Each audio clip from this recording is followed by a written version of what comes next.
Olá, assombrados! Eu sou Ana Paula e vou contar um relato para vocês neste tipo ao vivo de hoje. E aí, tudo bem? Eu espero que esteja tudo bem. Já vou pedindo para você deixar o like neste vídeo, não se esqueça. E não se esqueça daquela visitinha à nossa loja virtual, a lojassombrada.com.br. Ok? Combinado? Ainda temos algumas caixas Alien disponíveis, então corre lá. E vamos para o relato de hoje, que é este daqui, o pior despertar. Vamos ver do que se trata. Oi, Ana. Primeiramente, te agradeço demais por você ter lido meu primeiro relato.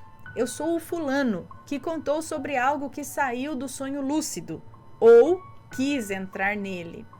Nada mais de anormal aconteceu depois daquilo.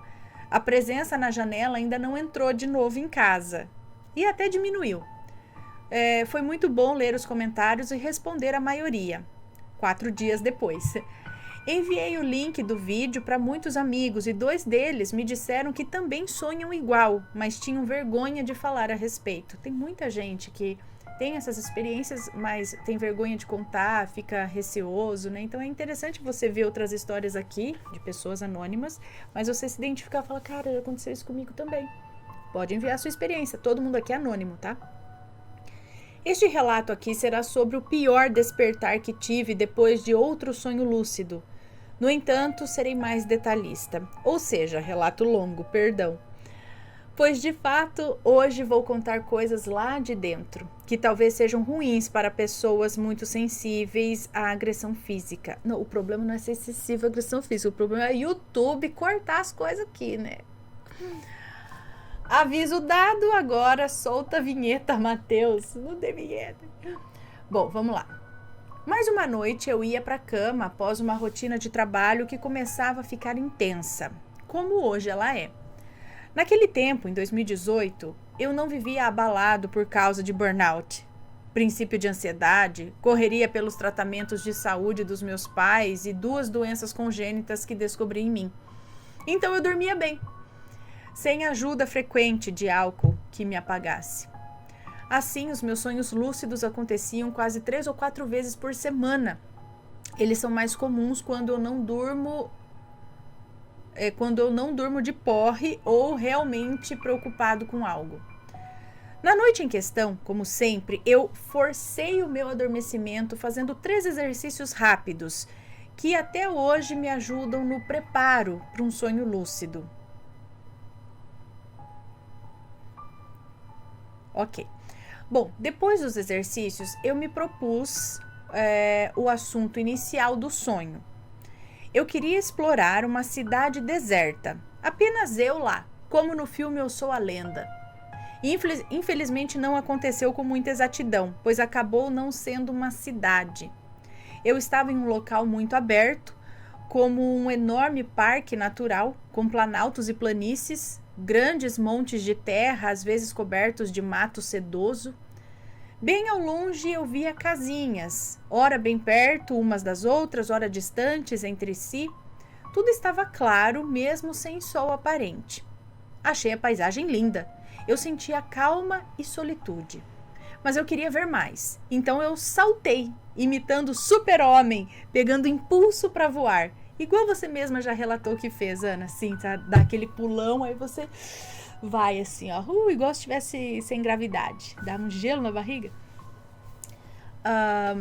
Meu salto me fez flutuar em câmera lenta. Era um salto misturado com voo curto, exato. Na altura um pouco abaixo da que aviões usam para voar dentro das nuvens. Até hoje eu sinto uma coceirinha na barriga, sim, no mundo real, quando faço isso no sonho. A flutuação era em gravidade zero, como se eu fosse um balão, ou como se eu caminhasse a passos largos no fundo de uma piscina. O chato era que durava pouco tempo. A cada vez que eu descia, eu estava em um local natural diferente. Afinal, eu explorava indo adiante.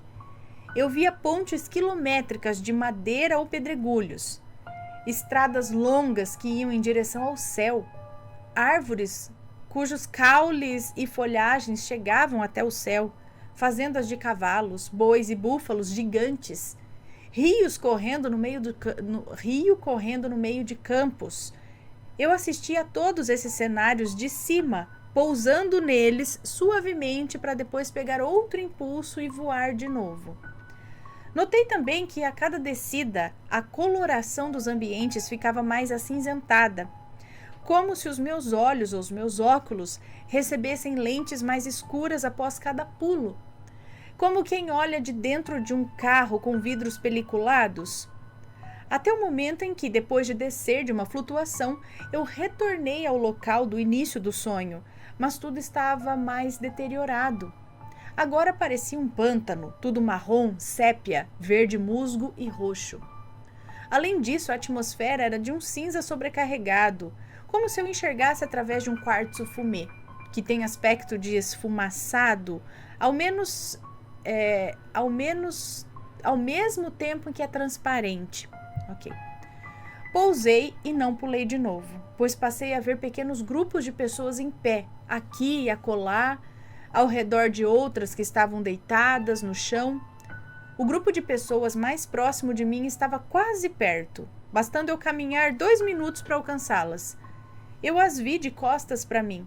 Percebi que as pessoas em pé não eram humanas, mesmo que possuíssem uma silhueta humanoide. Tinham o corpo alto e magricelo, completamente cinza escuro, como cimento sujo de lodo podre ou de churume. Tinham uma ligeira curvatura, como corcundas, mas não muito protuberantes a ponto de envergá-las. Suas pernas e braços eram muito compridos. Eu não consegui discernir o formato exato das mãos e dos pés, mas possuíam. Todos eram carecas, com cabeças oblongas para cima. Sem roupas, mas sem nudez, já que não havia curvas de nádegas, genitálias ou seios. Pareciam os bonecos de massa da bruxa vilã Rita Repulsa do nostálgico seriado Power Rangers, porém muito mais monstruosos, decrépitos e incrivelmente orgânicos e verídicos. Por algum motivo que não vinha totalmente de mim, eu quis entender o que eles faziam. Porque havia mais e mais grupos iguais pelo campo inteiro, como se cada amontoado ali fosse cópia uma da outra. Como se cada amontoação ali, o amontoado ali, fosse cópia uma da outra. Porque estavam em pé rodeando alguém caído. O que estavam fazendo ali? Sem querer me mover, mas já me movendo, comecei a deslizar em direção ao grupo mais próximo. Só então eu vi que as 10 ou 15 criaturas cinzentas em pé chutavam com muita fúria a criatura cinzenta que estava no chão. A surra era frenética, como um ato de dança espontânea, e o som dos baques eram abafados. A criatura no chão chorava e berrava demais, com a voz baixa e grave de um ser humano idoso. As criaturas em pé agrediam sem parar, como se estivessem em transe, sei lá, num ritual descompassado. Pareciam sentir mais ira, satisfação e êxtase viciante a cada chute. Quanto mais próximo eu chegava, passei a ouvir os rosnados dos agressores, com vozes finas, roufinhas, é isso? E ressonantes, igual o grasnar ininterrupto de um ganso nervoso. Gente, apenas muito próximo, a uns 5 metros, inexplicavelmente eu senti a vontade de fazer algo. Eu já sabia que não podia interferir, aprendi isso em anos de sonhos lúcidos, mas senti empatia por aquele ser que apanhava. Era como se a porrada causasse mal a mim ou a parentes e amigos da minha vida real. Eu me lembro de até imaginar o mesmo horror que eu sentiria se fosse a minha mãe ali, por exemplo, sendo chutada.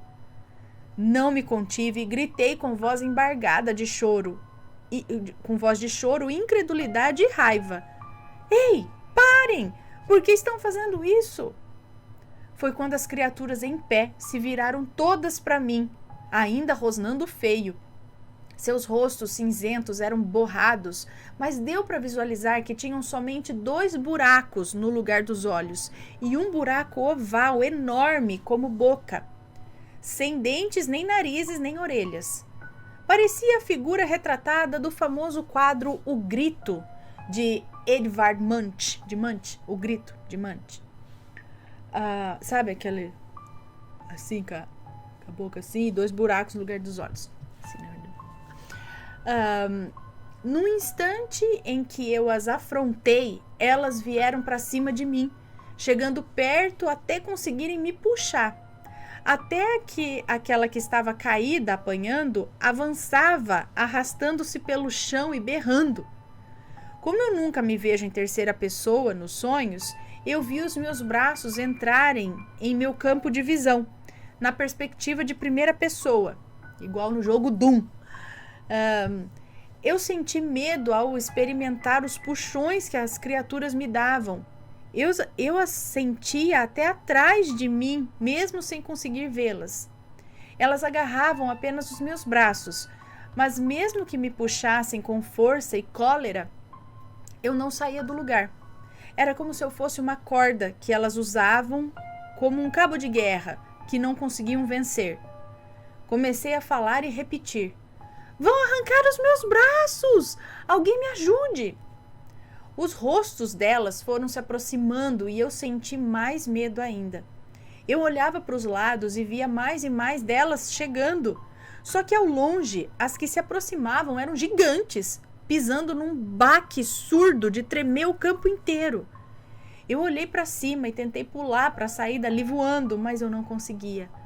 Eu estava quase me ajoelhando, como se fosse a minha vez de ficar no lugar daquela que apanhava.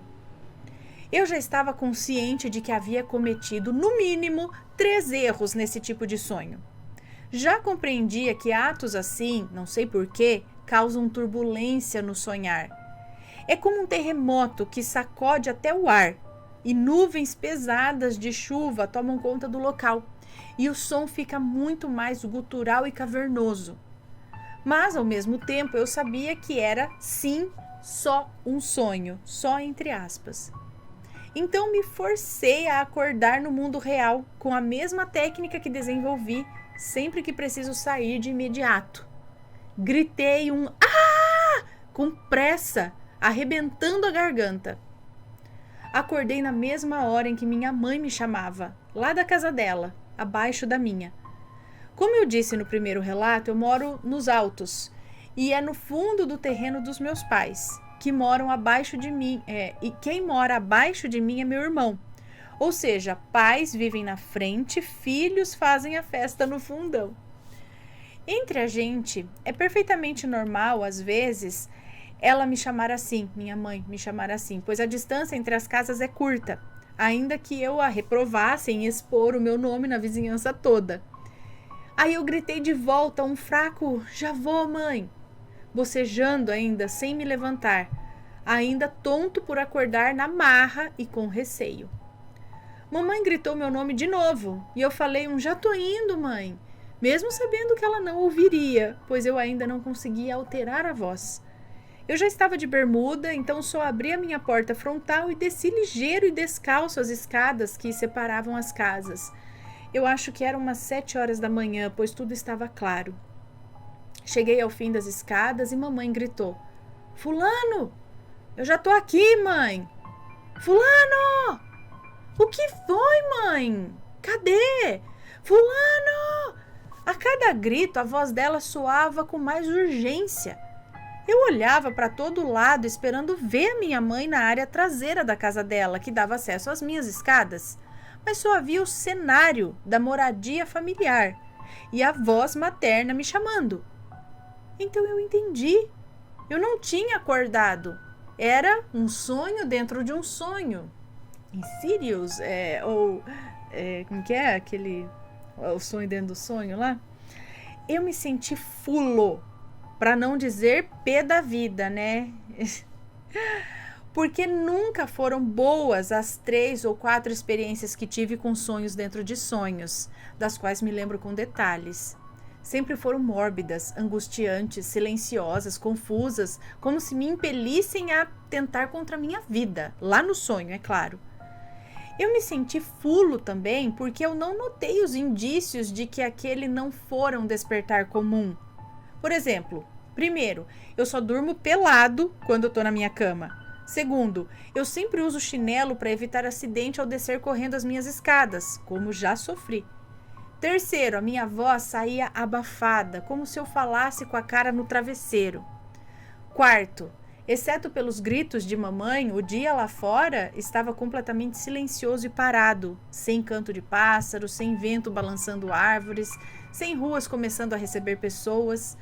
Uma cena congelada, e só eu me movia. Na mesma hora pensei, preciso acordar agora. Tá, acho que você pode ler. Um parênteses aqui, ó. Quem sonha lúcido consegue fazer isso de dizer, por exemplo, tá quase na hora de ir para o trabalho na vida real, mas eu vou ficar nesse sonho mais um pouco porque aqui tá bom, né? Mas naquele momento eu não conseguia gritar alto e forte para acordar. Só me veio à mente subir correndo as escadas de volta para deitar de novo e quem sabe recomeçar então na cama. Antes de eu chegar no meio das escadas, eu abri os olhos. Sim, eu acordei no mundo real.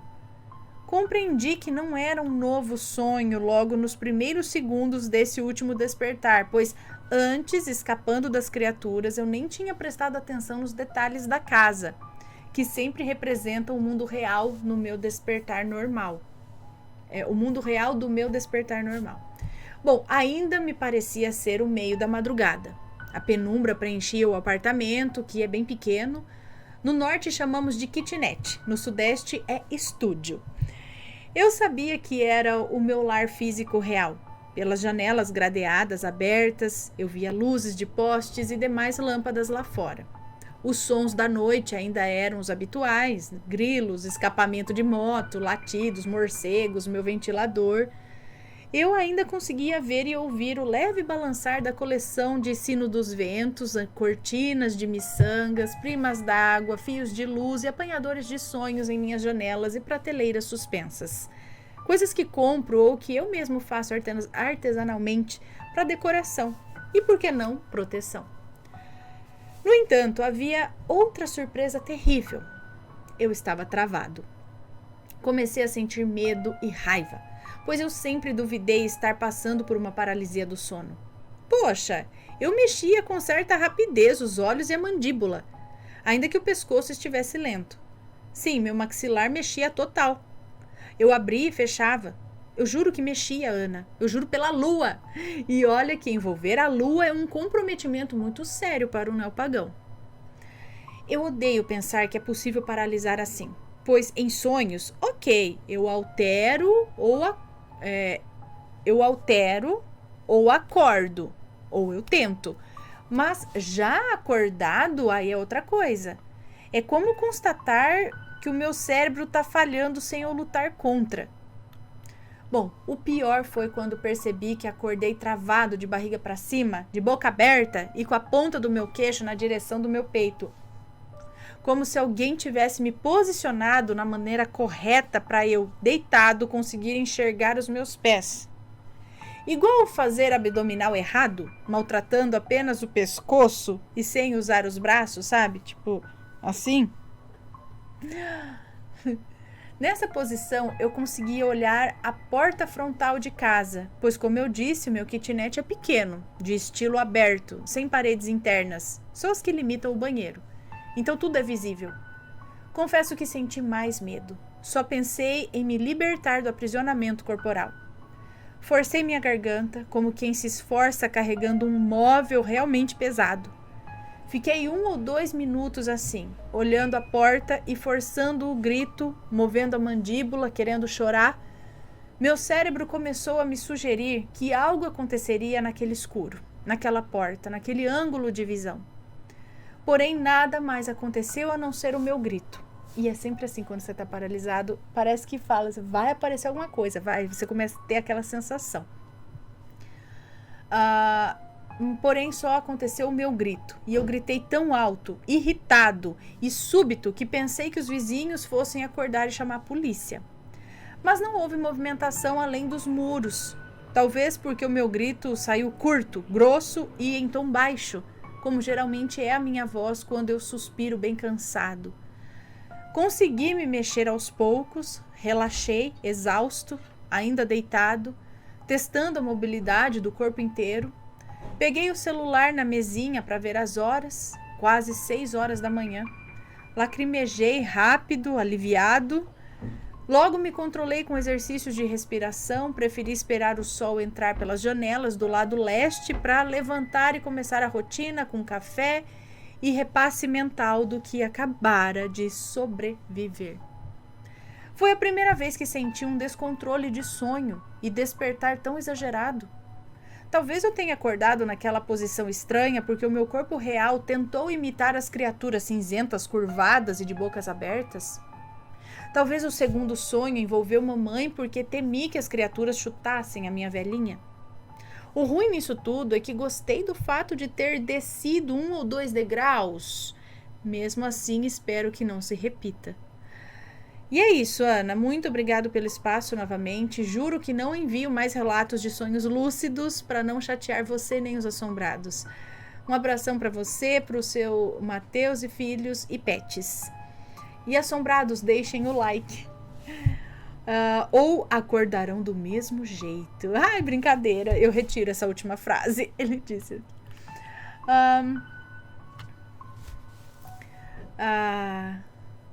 Tá. Ok. Então ele termina aqui dizendo blessed be, né? Abençoado seja.